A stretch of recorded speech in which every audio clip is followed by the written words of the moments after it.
पश्चाताप के आंसू।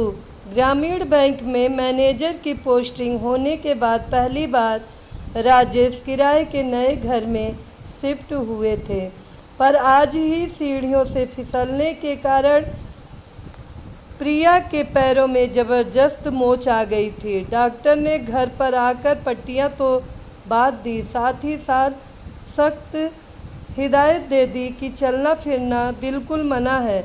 एक सप्ताह पहले आए नए घर के आसपास कोई जान पहचान के लोग भी नहीं थे। यह तो बहुत अच्छी बात रही कि पिछले कुछ दिनों में प्रिया ने किचन के साथ साथ पूरे घर को व्यवस्थित कर दिया था।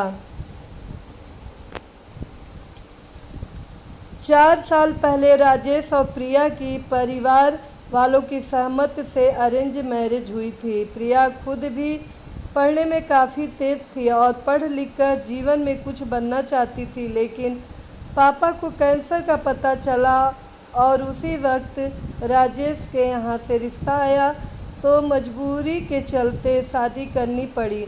शादी के बाद प्रिया पूरी तरह से ससुराल वालों की खुशियों के लिए खुद को न्यौछावर कर दी। वह पूरी तरह से आदर्श बहू बन गई। ससुराल में सब उसकी तारीफ करते नहीं थकते थे। उसके व्यवहार कार्यकुशलता से सभी प्रभावित थे। कुछ ही दिनों में उसने अपने ससुराल की काया बदल कर रख दी थी। पहले हर चीज़ जैसे तैसे होती थी, अब हर चीज़ साफ सुथरी और व्यवस्थित रहने लगी। खाना भी वह बड़े जतन से बनाती थी।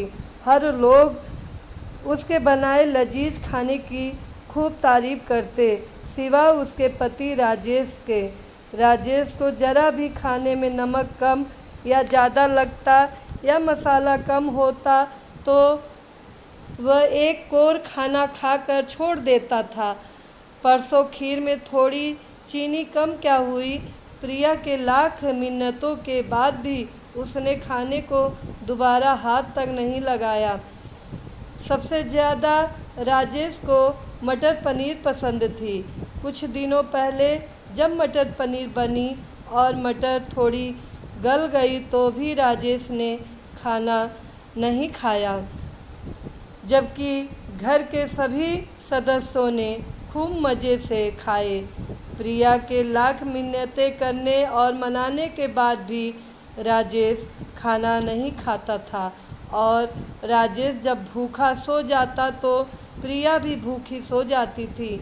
महीने में कई बार ऐसा होता था। अब पहली बार राजेश नौकरी के लिए घर से दूर आया था। प्रिया को पलंग पर अच्छे से सुलाकर राजेश आज ज़िंदगी में पहली बार खाना बनाने के ख्याल से घुसा। किचन में हर चीज़ प्रिया ने व्यवस्थित रखा था। राजेश ने एक तरफ थोड़ा सा चावल गैस चूल्हे पर चढ़ा दिया और दूसरी तरफ थोड़ी सी दाल एक पतीले में चढ़ा दी। फिर वह थोड़े आलू प्याज लेकर भुजिया काटने लगा। काफ़ी मेहनत के बाद बहुत ही बेतरतीब ढंग से आलू और प्याज कटे। उसे आभास होने लगा था खाना बनाने में बहुत मेहनत लगती है। 2 घंटे की मेहनत के बाद उसने किसी तरह खाना बनाने में सफलता पाई। एक थाली में भात और कटोरी में दाल और प्लेट में भुजिया लेकर वह पलंग पर प्रिया को अपने हाथों से खाना खिलाने लगा। वो कौर कौर प्रिया को खाना खिलाता जाता था और प्रिया बड़े आराम से खुशी खुशी खाना खाती जाती थी। खाना खत्म होने के बाद राजेश ने प्रिया से पूछा, कैसा लगा खाना? प्रिया ने कहा, बहुत अच्छा। मैं कितनी खुशनसीब हूँ, आज ज़िंदगी में पहली बार पति के हाथों बना गर्मा गर्म खाना खाने को मिला।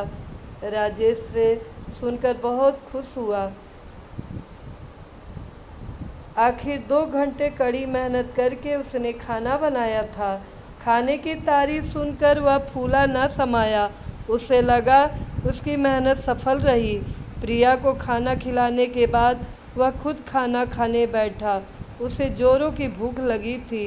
दाल भात मिलाकर थोड़ी भुजिया का कौर बनाकर जैसे ही मुंह में डालकर राजेश ने चबाना शुरू किया, तेजी से वॉश बेसिन की तरफ दौड़ा और मुंह का सारा खाना वॉश बेसिन में उगल दिया। चावल कच्चा पक्का था, दाल में नमक बहुत ज़्यादा था, भुजिया भी कच्चा था। ऐसा घटिया खाना प्रिया ने बिना कोई शिकायत के खा लिया, सिर्फ इसलिए कि मैंने इतनी मेहनत से बनाया था। छोटी छोटी बात पर पिछले सारे खाना न खाने वाले वक्त की उसे याद आने लगी। उसके दोनों आँखों से आंसू निकल पड़े। अपने बनाए जिस खाने को वह एक और भी ना खा सका, प्रिया ने बिना कुछ कहे पूरे खाना को खा लिया। राजेश प्रिया के सामने सर झुकाए हाथ जोड़े धीरे से बोला, पिछले 4 सालों में कई बार खाना ना खाकर मैंने तुम्हारा जो अपमान किया है, आज खाना खाकर तुमने मेरा इतना बड़ा सम्मान किया, मुझे माफ़ कर दो। प्रिया ने मुस्कुराते हुए कहा, दूध गर्म कर चूड़ा के साथ आज खा लीजिए। 1-2 दिनों में मैं ठीक हो जाऊंगी, फिर आपको कभी शिकायत का मौका नहीं मिलेगा। इसके बाद कोई भी ऐसा वक्त नहीं आया जब प्रिया का बनाया खाना राजेश ने खुशी खुशी न खाया हो। एक बार खाना बनाने में लगी मेहनत ने राजेश को पत्नी का सम्मान करना सीख गया था। मित्रों, आप सबको ये कहानी कैसी लगी?